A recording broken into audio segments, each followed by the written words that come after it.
ओम पूर्णमदः पूर्णमिदं पूर्णात् पूर्णमुदच्यते पूर्णस्य पूर्णमादाय पूर्णमेवावशिष्यते।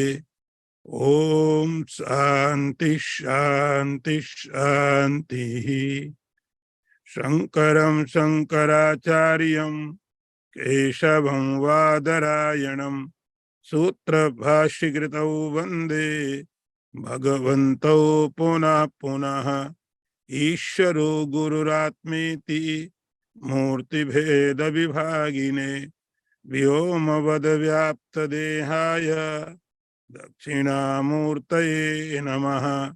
ओम शांति शांति शांति। नारायणं नमस्कृत्य नरं चैव नरोत्तमं देवीं सरस्वतीं व्यासं ततो जयमुदीरयेत।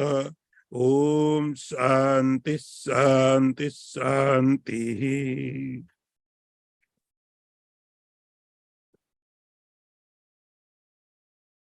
ज्ञान यज्ञेन चाप्यन्ये यजन्ते मामुपासते एकत्वेन पृथक्त्वेन बहुधा विश्वतो मुखम।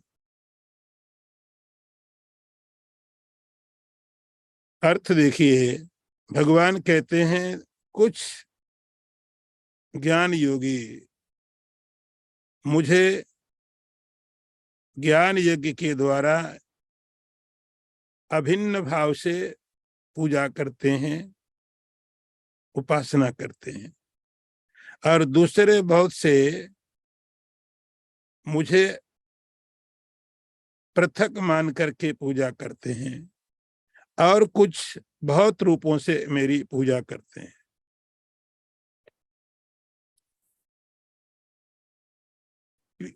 इससे पहले के मंत्र में भगवान ने बोला कि महात्मा लोग निरंतर ही कीर्तन करते हुए यत्न करते, नमस्कार करते और भक्ति के साथ में निरंतर मेरे साथ में जुड़े रहते हैं महात्मा लोग। अब उन महात्माओं में थोड़े थोड़े फर्क है। महात्मा तो सब हैं। उन महात्माओं के पूजा करने की पद्धति, करने की उपासना करने की थोड़ी थोड़ी प्रक्रिया अलग है। तो वो महात्मा कैसे परमात्मा की उपासना करते हैं, इस बात को भगवान ने यहाँ से बताना शुरू किया है कि कैसे कैसे वे लोग उपासना करते हैं। हमारे इस चिंतन में परमात्मा श्री कृष्ण के इस संदेश में एक बात बहुत स्पष्ट है कि हर व्यक्ति को अपनी उपासना का रास्ता स्वयं चुनना पड़ता है। पहले उपासना की एक पद्धति हर किसी के लिए नहीं होती है। धर्म का जो रास्ता है वो हर किसी को अपना स्वयं देखना पड़ता है। उसके बाद कोई मास्टर, कोई गुरु हमारी सहायता करते हैं, लेकिन कौन सा रास्ता हमारे लिए ठीक है, कौन सा मार्ग हमारे लिए ठीक है। लक्ष्य एक है लेकिन मार्ग बहुत है। हर व्यक्ति की एक अपनी पर्सनालिटी है, हर व्यक्ति की अपनी एक सोच है, हर व्यक्ति का अपना एक माइंड सेटअप है। तो फोर्सफुली, जबरदस्ती रूप से हम सब लोगों को एक ही रास्ते पर नहीं चला सकते। इसीलिए हमारे शास्त्र पूरी फ्रीडम देते हैं आपको। रुचि नाम वैचित्र्या द्विज कुटिल नाना पथजुषाम। अनेक प्रकार की रुचि है, इच्छाएं हैं, अनेक प्रकार के हमारे संस्कार हैं। इसका अर्थ हुआ कि संस्कार हमारा कैसा भी हो, कोई कितना बड़ा भी पापी हो, हर व्यक्ति के लिए अध्यात्म का रास्ता खुला रहता है। और कोई कितना बड़ा भी पुण्यात्मा हो, हर व्यक्ति के लिए अध्यात्म का रास्ता समान रूप से खुला होता है। रुचि का अर्थ है आपकी पर्सनालिटी, हमारे पीछे की जो हमारे कर्म है, हमारे बॉडी का स्ट्रक्चर है, हमारी परिस्थितियां हैं, हमारा वातावरण आसपास का है, वो सब चीजें एक हमारे जीवन में असर डालते हैं, एक इफेक्ट डालते हैं, जिससे हमारा माइंड एक रास्ता ले सकता है। और पूरी तरह से फ्रीडम है, पूरी तरह से स्वतंत्रता है, ऐसा, क्योंकि धर्म एक स्वतंत्रता है। धर्म से ज्यादा कोई और स्वतंत्रता देने वाली चीज संसार में नहीं है। आपका मन, आपकी इच्छाएं, आपके संस्कार, आपका व्यक्तित्व, ये सब मिला करके एक इच्छा, एक आपका रास्ता तय करते हैं। रुचि नाम वैचित्र्यात्, हर व्यक्ति जो जहां खड़ा वहीं से तो चलेगा। जो व्यक्ति जहां है, दोनों व्यक्ति साथ साथ कैसे चल सकते हैं? तो हमारा इसीलिए शास्त्र बोलता है आपको पूरी तरह से स्वतंत्रता है, आप अपना मार्ग चुनिए। और हर मार्ग का लक्ष्य एक ही है, लक्ष्य अलग नहीं है। तो पुष्पदंत जी ने उदाहरण दिया, आपने सुना है कि जैसे बहुत तरह से नदियां जाती है, द्विज कुटिल नाना पथजुषाम, किसी के रास्ते थोड़े टेढ़े मेढ़े होंगे, किसी के रास्ते थोड़े सीधे होंगे, लेकिन सबका लक्ष्य एकमात्र वह समुद्र है। इसीलिए कौन व्यक्ति कौन से रास्ते में चलता, उससे ज्यादा प्रभावित होने की जरूरत नहीं है। आप अधर्म का, अध्यात्म का खुद का रास्ता देखो, आत्मनिरीक्षण करो, आत्म परीक्षण करो, और उसके बाद में उस रास्ते पर चलने के लिए किसी आचार्य की सहायता लेनी पड़ती है। लेकिन रास्ता आपका अपना होगा, कोई फोर्स नहीं है, कोई जबरदस्ती नहीं है। तो धर्म कोई गुलामी नहीं है, धर्म स्वतंत्रता है। भगवान श्री कृष्ण कहते हैं ओ सब महात्मा, महात्मा नास्तु माम पार्थ, वो सब महात्मा है, कोई उनमें अंतर नहीं है। अलग अलग तरीके से वे महात्मा लोग मेरी उपासना करें। उपासक जो लोग हैं वो अलग अलग प्रकार से आते हैं, उनके रास्ते अलग हैं, लेकिन मैं एक हूं, मुझ में फर्क नहीं है। कैसे कैसे रास्ते हैं? कुछ महात्मा लोग ज्ञान यज्ञेन एकत्वेन, ज्ञान यज्ञ के द्वारा मुझ परमात्मा की उपासना करते हैं। वे ऐसा समझ के मेरी उपासना करते हैं कि परमात्मा एक है। ज्ञान यज्ञ का अर्थ हुआ ज्ञान। ज्ञान किसका? परमात्मा का। ईश्वर का ज्ञान जब भी होगा तो ऐसे ही होगा कि परमात्मा एक ही है। परमात्मा दो चार ऐसा ज्ञान ईश्वर का कभी भी नहीं हो सकता है, कल्पनाएं हो सकती है। तो ज्ञान यज्ञ के द्वारा जो लोग उपासना करते हैं मेरी, वह मुझे एक तरीके से एकत्वेन, एक रूप से, मैं और परमात्मा दो नहीं है, संसार में दो ईश्वर नहीं है, ऐसे ज्ञान यज्ञ के द्वारा वे लोग मेरी उपासना करते हैं। वे महात्मा है, उनको भगवान ने प्रायोरिटी दी, पहला नंबर दिया। इसका अर्थ हुआ वे लोग थोड़ा आगे चले गए, रास्ता वही है, वे लोग थोड़ा आगे बढ़ गए। दूसरे लोग हैं पृथक तो ना, परमात्मा, उसी परमात्मा की उपासना पृथक तो ना अलग रूप से करते हैं। अलग रूप से का मतलब है कि जैसे मैं अलग हूं और मैं भगवान की उपासना कर रहा हूं। वो भगवान विष्णु हो सकते हैं, वो भगवान राम हो सकते हैं, वो भगवान कृष्ण हो सकते हैं, दुर्गा, हनुमान, और भी जो भी रूप से आप, इंद्र, चंद्र, वरुण, यम, कुबेर, आप कोई भी परमात्मा की उपासना करते हैं। तो हम ये समझते हैं कि मैं अलग हूं और जिसकी मैं उपासना करता हूं वह उपास्य अलग है। तो यहां पर उपास्य और उपासक का भेद है। जिसकी उपासना की जा रही वो अलग है और जो उपासना करने वाला अलग है, भेद। और यहां पर मेरा इष्ट अलग होगा, आपका इष्ट अलग होगा। कोई सूर्य, कोई चंद्र, कोई यम, कोई वरुण, कोई रुद्र, विष्णु, और हम उन देवताओं की उपासना करते हैं। ये भी भगवान के उपासक है। उपासना परमात्मा की ही हो रही है, लेकिन उन्होंने परमात्मा को अलग अलग रूपों से मान लिया है कि जो इंद्र है वो ब्रह्मा नहीं है, जो सूर्य है वो गणपति नहीं, दुर्गा है हनुमान नहीं।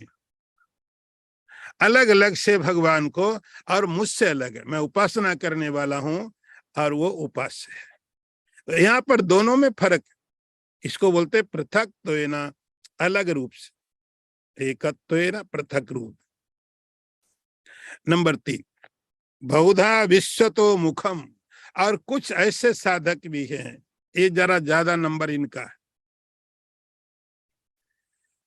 विश्वतो मुखम, मुझ परमात्मा की, विराट परमात्मा की उपासना करते हैं, विराट ईश्वर की उपासना करते हैं। विराट ईश्वर क्या है? तो जो ऐसे लोग हैं जो कहते सब जगह में परमात्मा, जैसे भगवान, आपको आगे हम पढ़ेंगे तो भगवान अर्जुन को विराट रूप दिखाएंगे। विराट का अर्थ उसमें पूरी प्रकृति भी है। केवल परमात्मा का जो स्वरूप है वही नहीं है, जो प्रकृति है वो भी परमात्मा है। ये सारा विराट, सूर्य, पृथ्वी, जल, तेज, वायु, जो कि पदार्थ अचेतन है, वो अचेतन भी चेतन है। अचेतन भी, आपने कोई पत्थर देखा, वो पत्थर अचेतन, लेकिन वो पत्थर भी चेतन है। पेड़ पौधे, पानी, अग्नि। तो ऐसा अब विश्वतो मुखम, तो एक विराट भगवान की उपासना करते हैं। ये सारा का सारा जो ब्रह्मांड है वो परमात्मा का शरीर है। उस परमात्मा के शरीर के अंदर में विश्वतो मुखम, इसको बोलते हैं कि ये परमात्मा का विराट रूप है। उसमें सूर्य भी है, चंद्रमा भी है, धरती भी है, आता पाताल भी है, और हम जो भी समझते हैं, जो भी देखते हैं, जो भी अनुभव करते हैं, वह सब उस परमात्मा का ही रूप है। तो चेतन भी इसमें परमात्मा का रूप है, जड़ भी परमात्मा का रूप है, सब परमात्मा का रूप है। तो 3 प्रकार से भगवान ने यहाँ पर डिवीजन दिए। 3 तरह के भक्त हैं। महात्मा, भगवान जो शब्द प्रयोग कर रहे हैं वो महात्मा बोल रहे हैं, महात्मानस्तु। तो 3 तरह के महात्मा, भगवान का डेफिनेशन देखो महात्मा का। हमने क्या परिभाषाएं बनाई हैं भूल जाओ आप, भगवान की परिभाषाएं देखो। भगवान कहते 3 तरह के महात्मा हैं। एक महात्मा वे जो मुझे ज्ञान यज्ञ के द्वारा मेरी उपासना करते हैं। दूसरे वे जो पृथक रूप से सूर्य, इंद्र, वरुण, कुबेर, यम, गणपति, विष्णु, शिव, नारायण, कृष्ण, राम, इस रूप से कर। और तीसरे वे भी महात्मा हैं जो मेरी विराट रूप से उपासना करते हैं। अगले मंत्र देखिए,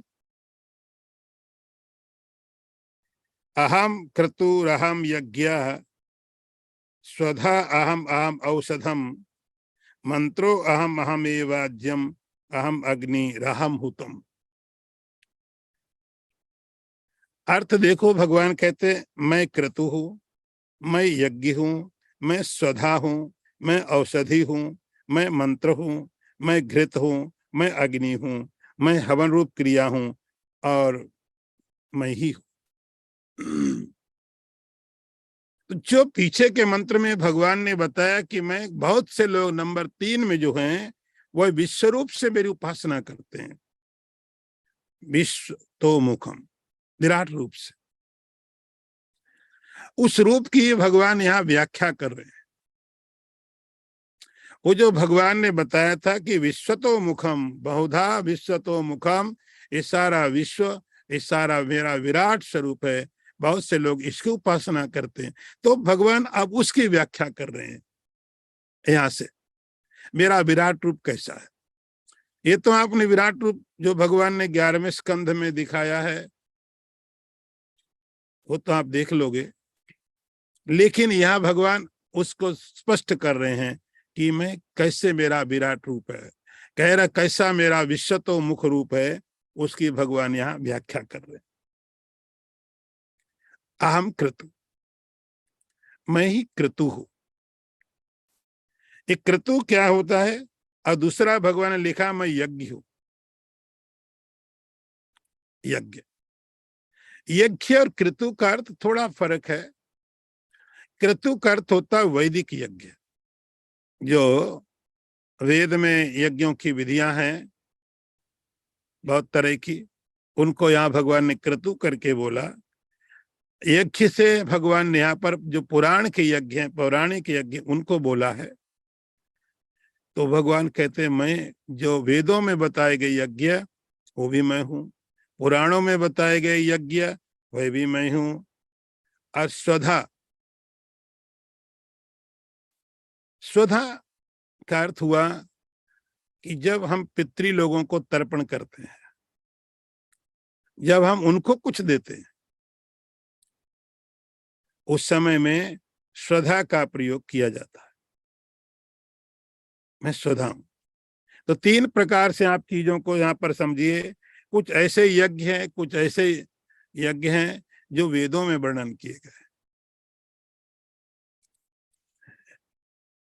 कुछ यज्ञ हैं पुराणों में बताए गए। इन दोनों में क्या होता है कि हम किसी चीज को उन देवताओं को दिया करते हैं। ये चैरिटी नहीं है, ये यज्ञ है। यज्ञ में, चैरिटी में आपको थोड़ा फर्क समझना पड़ेगा।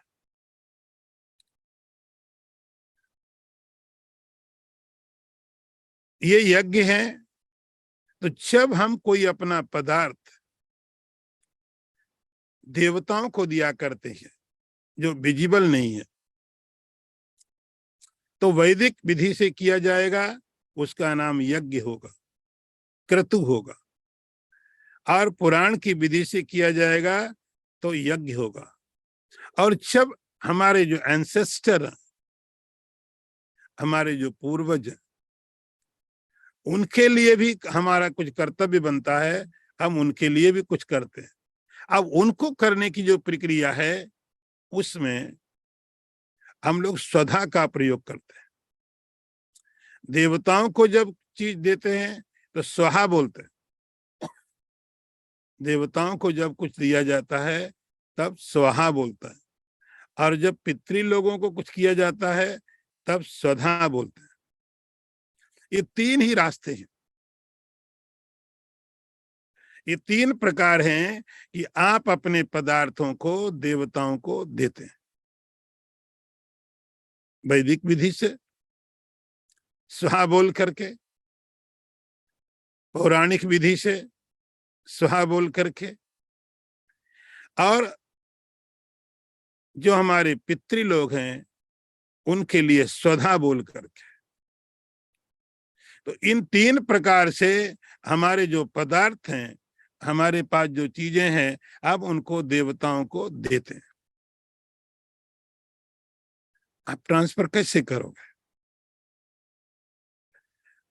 हम अपने पदार्थों को देवताओं को कैसे देंगे? तब भगवान ने कहा ये जो प्रक्रिया है, उसमें करने की जो प्रक्रिया है वो मैं ही हूं। तो क्रिया भी परमात्मा है। ये क्या है? एक्टिविटी, क्रियाएं हैं। वो क्रिया भी मैं हूं। और औषधि में मैं हूं। औषधम, औषध का अर्थ होता है, वैसे तो औषधि का अर्थ होता है कि जब आप स्वस्थ नहीं है तो आप कुछ चीजें वो लेते हैं जो आपको जरूरत नहीं है। हमको भूख लगती है तो हम भोजन करते हैं, प्यास लगती है तो पानी पीते हैं। ये हमारा एक नेचुरल प्रोसेस है कि भूख लगेगी, भोजन करिए। लेकिन आप जब दवाइयां लेते हैं, वो इसलिए नहीं लेते कि आपको भूख लगी इसलिए दवाई ले रहे हैं। औषधि आप तब लेते हैं जब शरीर में कोई ऐसी चीज है जो नहीं होनी चाहिए,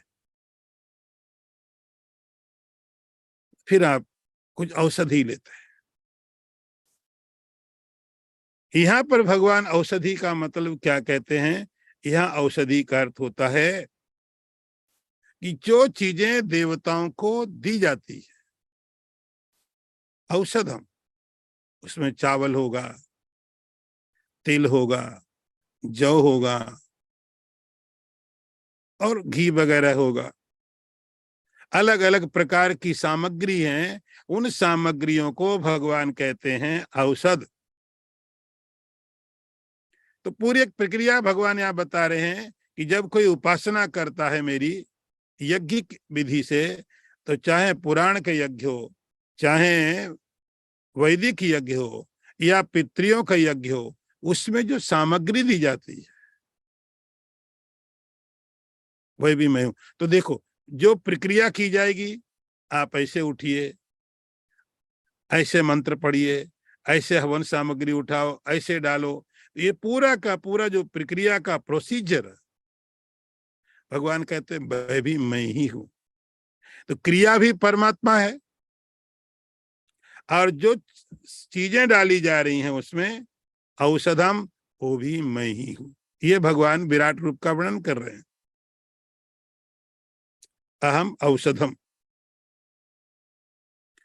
अब ऐसे ही अग्नि में आप किसी चीज डाल दो, ऐसे ही घी डाल दिया, ऐसे तिल डाल दिए, चावल डाल दिए, वो हवन नहीं होता है।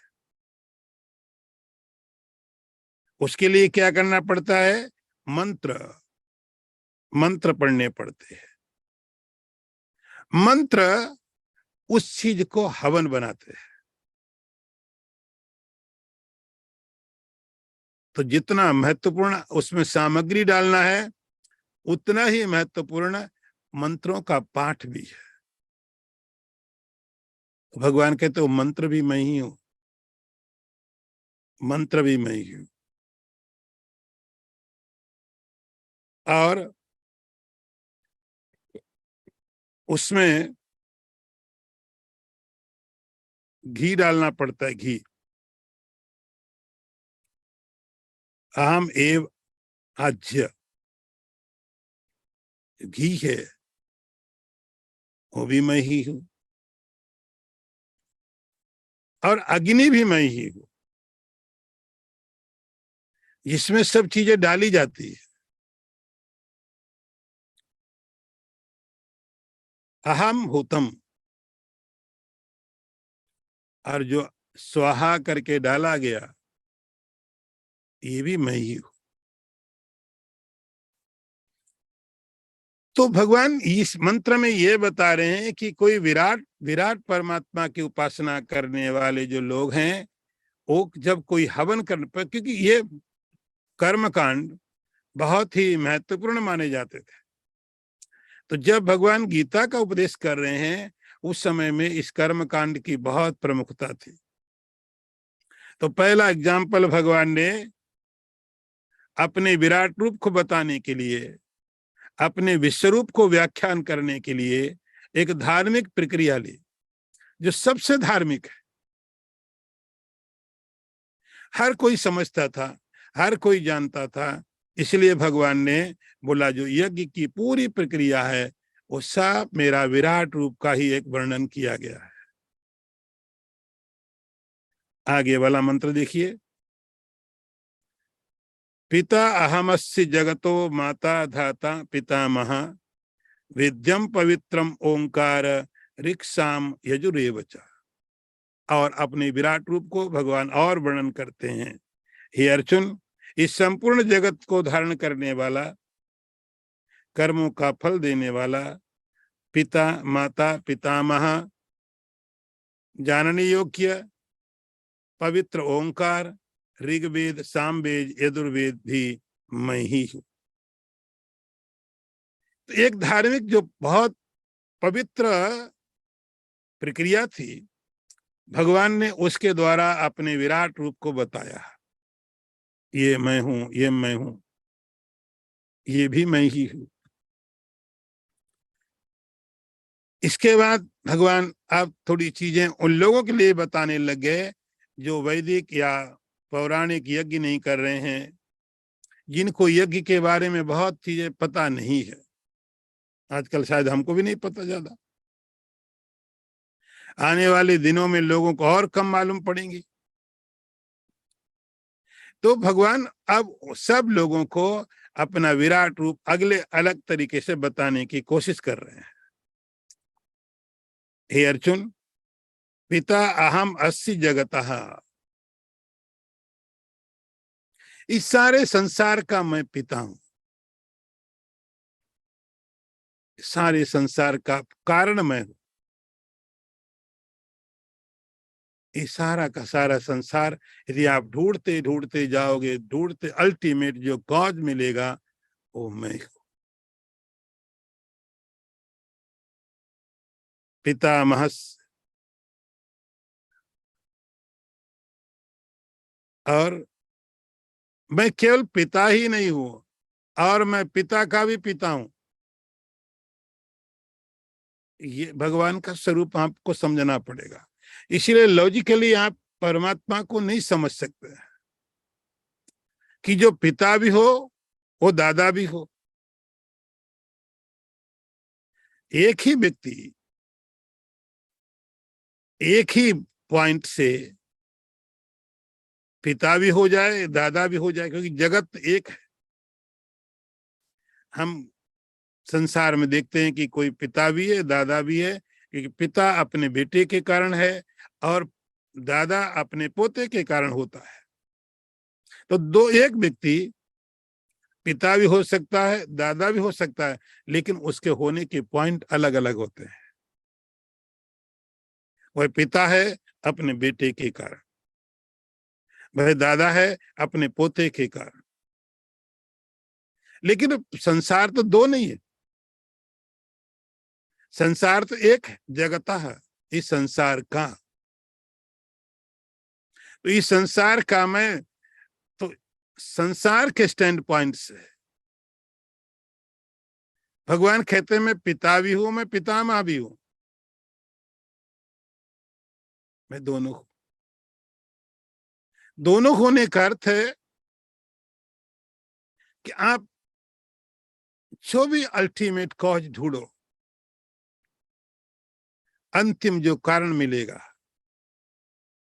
इसके आगे पितामह के आगे भगवान ने कुछ नहीं दिया। नहीं तो दादा के बाद परदादा, चढ़दादा, कितने दादा हो सकते ना। पिता हो गया, दादा हो गया, दादा के आगे और दादा जोड़ते रहो और जोड़ते रहो। तो भगवान ने कहा इसके आगे ज्यादा दादा जोड़ने की जरूरत नहीं है। इतना ही तुम समझ लो कि जितने भी आप दादा जोड़ सकते हो, जितने भी जोड़ सकते हो, इस अब किसी के मन में क्या है कि संसार का कारण। वो कहते हैं महादेव जी का विवाह हो रहा था, याद आ गई मुझे बात छोटी। तो महादेव जी का, शिव जी का विवाह हो रहा था। अब विवाह में बहुत तरह की, आजकल अलग तरीके की बातें होती हैं, पहले कुछ अलग तरीके। तो लोग वहां से ही परेशान करने के लिए जस्ट मेक ए जोक। तो महादेव जी को पूछा तुम्हारे पिता का क्या नाम है? तो कल तो कार्ड में बड़े मोटे मोटे में लिखा होता है, और जो दूल्हा का बाप उसको पहले से सब कोई पहचान जाए। तो महादेव जी को पूछा तुम्हारे पिता का क्या नाम है? सीधे सीधे बता दिया। महादेव जी ने बोला मेरे पिता का नाम ब्रह्मा जी है। लोगों ने बात आगे बढ़ाई, अच्छा ब्रह्मा जी के पिता का नाम बताओ, मतलब तुम्हारे दादा कौन थे? महादेव जी ने थोड़ी देर सोचा, क्योंकि पक्का नहीं है ना, इसलिए सोचना पड़ेगा। सोचना पड़ेगा, तो कुछ पक्का नहीं है, हो भी सकता है, नहीं भी हो सकता है, ओपिनियन है। महादेव जी ने कहा अच्छा मेरे दादा का नाम जो है विष्णु भगवान है। ठीक है, ये लोग तो और सवाल पूछते जाएंगे ना, इनका तो कोई अंत नहीं है। ज्ञानी के सवाल समाप्त हो सकते हैं, लेकिन अज्ञानी के नहीं। अच्छा तो बोले अच्छा एक बात बताओ, एक बार लास्ट, हाँ, विष्णु के पिता का नाम बताओ, वो किसका कौन पिता है? शादी मामला था, भगवान ने सोचा शादी निपट जाए ठीक ठाक तो अच्छा है, लेकिन लोग ऐसे हैं कहाँ निपटने दें ठीक ठाक। बोले नहीं नहीं बताओ विष्णु का पिता कौन है? भगवान ने कहा छोड़ो ना, जाने दो। बोले नहीं नहीं बताओ, आगे बात बढ़ेगी तभी शादी की। बहुत वहां बोली विष्णु का पिता मैं हूं, और कुछ पूछना? पितामह, और कितना बताएं हम? मैं संसार का पिता हूं, मैं संसार का पितामह हूं, और कितना पूछना चाहते हो? पितामह, मैं संसार का पितामह हूं, दादा हूं। चलो ये भी ठीक है, अपोजिट करेक्टर। इसीलिए परमात्मा को समझने के लिए आपको विरुद्ध चीजें समझनी बहुत आवश्यक हो जाती है। मैं इस संसार की माता भी हूं, माता और धाता, दो चीजें भगवान ने बोली यहां पर, माता धाता। मैं संसार की माता हूं, पिता भी वही है। हम मंत्र नहीं पढ़े, त्वमेव माता च पिता त्वमेव, त्वमेव बंधु च सखा त्वमेव। इन मंत्रों के पीछे यही फिलॉसफी है। इन मंत्रों में यही बताया गया भगवान का विराट स्वरूप।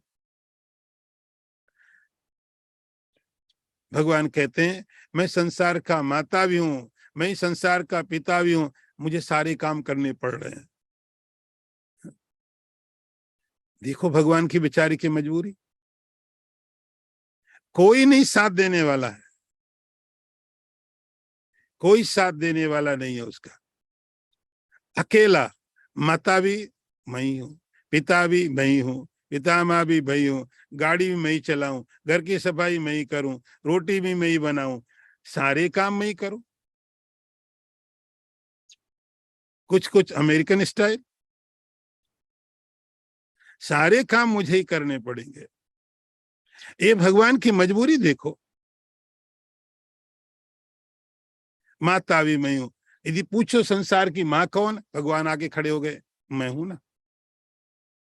पूछो संसार का पिता कौन हो, मैं हूं। पूछो संसार को संभालने वाला कौन है, धाता। धाता के दो अर्थ यहाँ पर हैं। धाता का अर्थ होता है एक, जैसे बहुत बड़े रईस लोग होते हैं, उनके घर में लोग सेविकाएं रख देते हैं बच्चों को संभालने के लिए। यहाँ पर डे केयर सेंटर वाली जो होती है, कि बच्चों को संभालने का काम करे, धात्री बोलते उसको, माता धाता। तो भगवान को पूछा संसार को उत्पन्न करने वाला, बोले मैं, माता भी मैं हूं। संसार को पालन पोषण करने वाला, फिर भगवान आगे सामने खड़े हो गए, मैं। संसार का पिता, फिर आगे खड़े हो गए, मैं। संसार का पितामह, फिर आगे खड़े हो गए, मैं। कोई नहीं, अकेला आदमी, सारे रोल पार्ट, सारे के सारे रोल प्ले कर रहा है, अकेला व्यक्ति। ये बेचारे भगवान की आप दशा। और फिर आप क्वेश्चन भी करो संसार में भगवान है कि नहीं, अब क्या करे? और फिर भी क्वेश्चन बड़े मार्क कर, बड़े बड़े करते, ईश्वर है कि नहीं है? और क्या करे वो जिससे मानो कि परमात्मा है? एक एस्पेक्ट भगवान ने अपने विराट रूप का यज्ञ के रूप में दिया, दूसरा एस्पेक्ट भगवान ने संसार को उत्पत्ति के कारण के रूप से दिया। अब आगे की बात देखिए, वेद्यम पवित्रम ओंकार। वेद्यम, हे अर्जुन, मैं वेद्य हूं। वेद्य मतलब मुझे जानना ही पड़ेगा आपको, मुझे जानो, मैं ही वेद्य हूं। जानो आप इसको, जानना ही पड़ेगा, और कोई तरीका नहीं। नान्या पंथा विद्यते दर्जनो अदर वे, न जानना ही पड़ेगा। आज या किसी और युग में या किसी और समय में, लेकिन जानना ही पड़ेगा। वेद्यम का अर्थ है जानना ही पड़ेगा। और कैसे जाना जाएगा, जानने का तरीका क्या होगा? तो भगवान बोलते पवित्रम ओंकार। जो ओमकार पवित्र है, सबको पवित्र करने वाला जो ओम है, ओम प्रणव, वो माध्यम है। प्रणव का विचार करो, प्रणव पर चिंतन करो, प्रणव पर मेडिटेशन करो। ये आपको उस परमात्मा को जनाएगा, उस परमात्मा की तरफ लेके जाएगा। भगवान कहते हैं ये रास्ता है। तो रास्ता भी यही है। और उसका आया कि मिला कहां से? ऋक्साम यजुरे बचा। जो वेद है, वो वेद के द्वारा ओमकार की हमको मालूम पड़ा। तो वेदों ने ओमकार हमको बताया। ओमकार माध्यम है, परमात्मा माध्यम है किस लिए? परमात्मा को जानने के लिए। तो ये जो प्रक्रिया ज्ञान की है, भगवान कहते वो भी मैं ही हूं, वो भी मैं हूं। ये मेरा विराट रूप है। आगे मंत्र देखिए। गतिर भरता प्रभु साक्षी निवासा शरणम सुहृत प्रभव प्रलय स्थानम निधानम बीजम अव्ययम। और भगवान अपना विराट रूप बता रहे हैं। मेरा विराट रूप और कैसा है? कैसे आप मेरे विराट रूप को समझने की कोशिश कर सकते हो? गति अर्थ देखो, मैं प्राप्त होने वाला परम धाम हूं। मैं सबका भरण पोषण करने वाला हूं। मैं सबका स्वामी हूं। मैं साक्षी हूं। सबका निवास स्थान हूं। सबको शरण देने वाला हूं। सबका अनकंडीशन परम प्रिय मित्र हूं। प्रभव हूं, मेरे से उत्पत्ति होती है, प्रलय होती है, इनका स्थान मैं ही हूं। और सबका आधार, सबका निधान हूं, अविनाशी हूं और बीज हूं। भगवान इस सारे के सारे अपने विराट रूप का वर्णन इस प्रकार से कर रहे हैं। हे अर्जुन, मेरा और विराट रूप देखो। गति, गति का अर्थ होता है, गति का अर्थ है स्पीड नहीं, चलना नहीं है। गति का अर्थ है अंतिम प्राप्तव्य। गति का अर्थ है जो अंतिम प्राप्तव्य है, अंतिम ऐसी चीज है जिसको प्राप्त करने के बाद फिर और कुछ प्राप्त करने को रह न जाए। प्राप्तव्य। मैं सबका भरण पोषण करने वाला हूं। ये मेरा विराट रूप है। अंतिम जो गति, इसको आप मोक्ष भी बोल सकते हो। मैं सबका भरण पोषण करने वाला हूं, सबको सब चीजें मैं प्रदान कर रहा हूं। आपको भले ही लगता हो आप कमा रहे हैं, आप खा रहे हैं, नहीं, आप कमा सकते न खा सकते। अंदर में भगवान जब तक वैश्वानर बन करके आपको भूख नहीं लगाएंगे, आप नहीं खा सकते हो। जब तक धरती के अंदर से भगवान बीज को अंकुरित नहीं करेंगे, कोई साइंटिस्ट नहीं दे सकता अन्न बना के। सबका प्रभु भी हूं, शासक भी हूं, शासक भी हूं। मजेदार बात भगवान की देखो, कितने विरुद्ध चरित्र भगवान को निभाने पड़ते हैं। साक्षी भी हूं, देख भी रहा, सब देख रहा हूं। आप मत देखो, भगवान कहते, लेकिन मैं तो देख रहा हूं। हर एक चीज का साक्षी। कहीं पर भी कुछ भी हो रहा है, किसी भी ग्रह नक्षत्र, किसी भी आकाश में, किसी भी जगह पर कुछ भी हो रहा है, मैं सब चीजों का दृष्टा, साक्षी। वो भी मेरा विराट रूप का एक पार्ट है।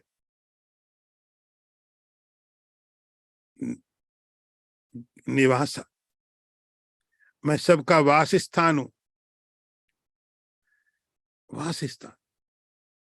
सब लोग मुझ में ही रहते हैं, और यही बात है कि सब लोगों को परमात्मा से दूर कर देती है।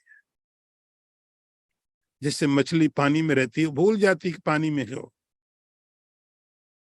मछली समुद्र में ही रहती है और इस बात का उसको पता ही नहीं चलता कि समुद्र में है, पानी में है। सबका जो निवास है वो परमात्मा में जाकर के ही रुकता है। सबका निवासा शरणम, और सबको मैं शरण देने वाला हूं। ये भगवान अपने गुण बता रहे हैं, अपना विराट रूप बता रहे हैं। शरण, जहां जाकर के आपको शांति की प्राप्ति होगी, जहां जाने के, जैसे आपको बहुत गर्मी लग रही है,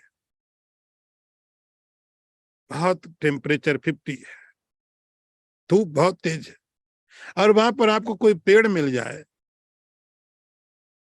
आप उसमें नीचे चले जाएं, आपको अच्छा लगेगा। बाहर बहुत टेम्परेचर ज्यादा है और आप किसी एसी बिल्डिंग में चले जाएं, आप रिलैक्स हो जाते हैं। परमात्मा कहते हैं शरणम, मेरा जो विराट रूप है उसमें एक मेरा गुण शरण भी है कि मैं सबको शरण देता हूं, सबको देता हूं, किसी को मना नहीं है, कोई क्लासिफिकेशन नहीं है, कोई रिस्ट्रिक्शन नहीं है कि वो आए वो नहीं आए। भगवान कहते शरणम, सबको, सबके लिए, सबके लिए। सुहृत, सबका मैं मित्र हूं। सुहृत का अर्थ होता है संस्कृत में, मैंने आपको पहले ही बोला होगा, जिसका हृदय पवित्र होता है। हृदय का अर्थ होता है हृदय। सु का अर्थ होता है बहुत सुंदर, जिसका हृदय बहुत सुंदर हो। सुहृद का अर्थ आपकी एज की बात नहीं कि आपके मित्र आपके एज के हिसाब से हो। आपके जो मित्र होंगे आपके एज के हिसाब से होंगे। कभी कभी ऐसा हो सकता है कि एज का थोड़ा गैप हो जाए, लेकिन ज्यादातर हमारे जो मित्र होते हैं हमारी एज के हिसाब से होते हैं। हम एज देखते हैं, भगवान का हृदय ऐसा है। सुहृद, उनका हृदय ऐसा है कि हर किसी के लिए, हर किसी के लिए है। तो भगवान कहते सबके लिए, यहाँ तक कि पापी के लिए भी है। रावण के लिए भी भगवान के हृदय में उतनी प्रेम है जितना विभीषण के लिए, भरत के लिए। क्योंकि वो भगवान के हृदय की क्वालिटी है। वो भगवान का हृदय ऐसा है कि आप उसमें और घृणा है ही नहीं, किसी के लिए नहीं हो सकती। प्रभवा, उत्पत्ति की जो प्रक्रिया हो रही संसार में, जो संसार में उत्पत्ति की प्रक्रिया हो रही है, आपने कोई बीज जमीन में डाला और बीज स्प्राउट हो रहा है, धीरे धीरे बड़ा हो रहा है, उसमें फल हो रहे हैं, फूल हो रहे हैं, वो सब मैं ही हूं। धीरे धीरे वो एक प्रलय की तरफ जाता है, धीरे धीरे वो प्रलय की तरफ जाता। बीज डाला, स्प्राउट हुआ और बड़ा हुआ, फूल लगे, फल लगे, धीरे धीरे धीरे धीरे वह एक अपने अंतिम लक्ष्य की तरफ जाता है। उसको प्रलय बोला। भगवान कहते वो भी मैं ही हूं, प्रलय। मैं ही स्थानम, सबका आधार हूं, सबस्ट्रेटम, सबका आधार मैं ही हूं। निदानम, निदानम, भगवान कहते हैं कि जहां पर समस्त प्राणी जाके अपने आप को विलीन कर देते उसको निदान बोलते हैं। जैसे प्रलय के समय में सब जाके परमात्मा में छिप जाते हैं, वह भी मैं ही हूं। और अर्जुन, बीजम, इस संसार का बीज, इस संसार का प्रारंभ, इस संसार का, जैसे आप कोई सीड जान, यदि आपको कोई चीज प्रारंभ करनी तो आप सीड देखते हो। संसार का बीज मैं हूं, बीजम अव्ययम, और मैं अव्यय हूं। ये मेरा विराट रूप। आगे का मंत्र भी देखिए। तपाम्यहम वर्षम निगृणामि सृजामि च अमृतम चैव मृत्युश्च सदसच्चः अर्जुन। भगवान कहते मेरा विराट रूप का और वर्णन सुनो। ऐसा नहीं भगवान ने विराट रूप अर्जुन को ही दिखाया, आपको भी दिखाने का भगवान का तरीका यही है। हमको भी भगवान अपना विराट रूप दिखा रहे हैं, कह के, कैसे कह करके, कानों के द्वारा। ये भगवान आपको दिव्य दृष्टि नहीं, दिव्य श्रवण दे रहे हैं। हे अर्जुन, तपामी अहम, मैं तपता हूं, मैं वर्षा का आकर्षण करता हूं और बरसता हूं।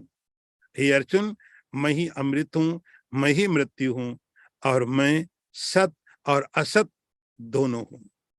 ये भगवान का विराट रूप है। इस कॉन्सेप्ट को समझने के बाद, इस विजन को समझने के बाद और कुछ शेष नहीं रहता है। इस विचार को भगवान ने जितना विस्तृत अपने इस विराट रूप को बताया है, थोड़ा भी समझ आ जाए। भगवान कहते हैं अहम तपामी, मैं तपता हूं। आप कह सकते सूर्य के रूप से तपता हूं, मैं सूर्य के रूप से सबको प्रकाश दे रहा हूं। अहम तपामी। तो जैसे जैसे गर्मी बढ़ती है, फिर उसके बाद क्या होती है, वर्षा होगी, तभी तो जीवन चलेगा। हम परमात्मा को वैकुंठ में ढूंढ रहे, भगवान कहते मैं तो यहीं पर हूं, यहीं पर हूं, आपके काम में लगा हुआ हूं,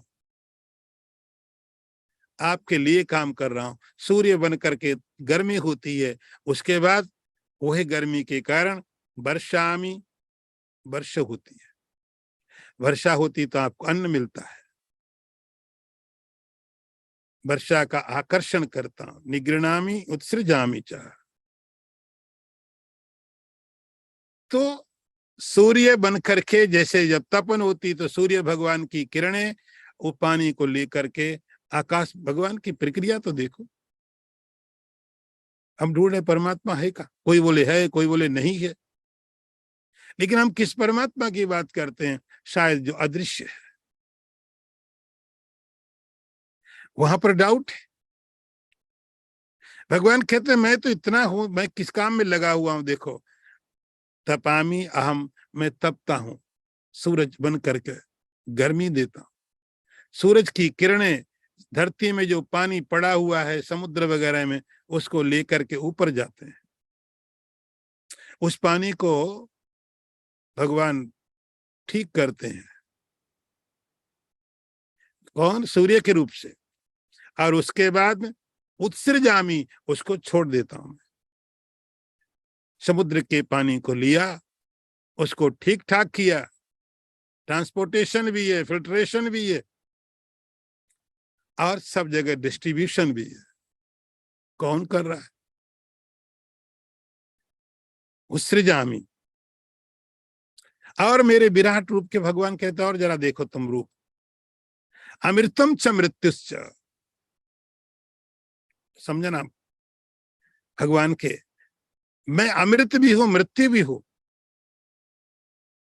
अमृत भी मैं ही हूं, लेकिन एक मेरा इतना हिस्सा नहीं कि मैं अमृत हूं, मैं मृत्यु भी हूं। पूर्णता कि कोई भी बीज आप संसार में डालेंगे, कोई भी चीज है, यहां से शुरू होगी तो कहीं जाके समाप्त होगी। जो प्रारंभ है वो भी परमात्मा है, जो समापन है वो भी परमात्मा है। आप ऐसे भी कह सकते हैं कि प्रारंभ के पहले भी परमात्मा था, समाप्ति के बाद में भी परमात्मा था, बस बीच में छोटी सी घटना हुई, ये संसार था।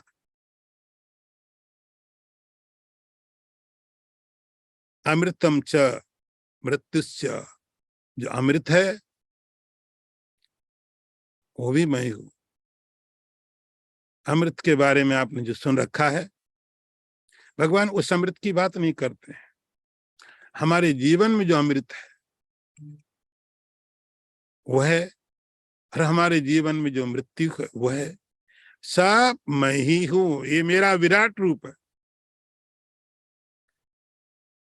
और सद असच अहम अर्जुन, ये भगवान का जरा आप ठीक से विचार करके देखें भगवान की बात को। भगवान के बारे में हम सारा संसार जानता, भगवान सद है, सच्चिदानंद।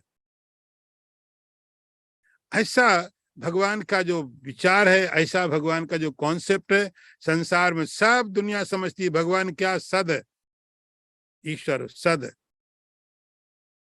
समझने में कोई बहुत परेशानी नहीं है। ये सब धर्म यही मानते हैं कि भगवान सद है, सद है, सद है, और संसार असद है।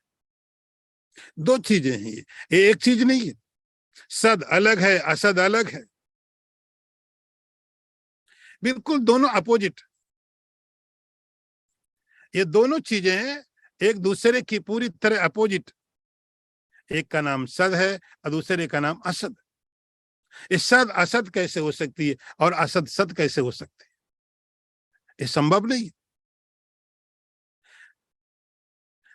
जब हम लॉजिकली सोचते हैं, तर्कों से सोचते हैं, तो ये बात बिल्कुल सही होती है कि जो सद होता है वो असद नहीं हो सकता है, जो असद हो सकता है वो सद नहीं हो सकता है।